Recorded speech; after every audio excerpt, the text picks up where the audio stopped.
How to change screen timeout on iPhone. Here's how to do it. First, open the Settings app on your iPhone.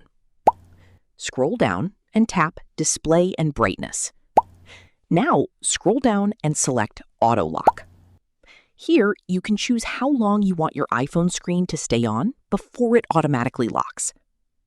You can choose options like 30 seconds, 1 minute, 2 minutes, 3 minutes, 4 minutes, 5 minutes, or never, depending on your iOS version.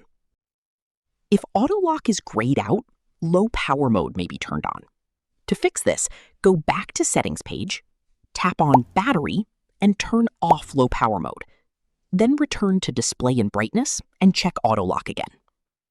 If your iPhone supports Always On Display, you can also find this option under Display and Brightness and turn it on or off according to your preference. And that's it. Now you know how to change the screen timeout and auto lock settings on your iPhone. If this tutorial helped, don't forget to like the video, subscribe, and check out more iPhone tips and tutorials.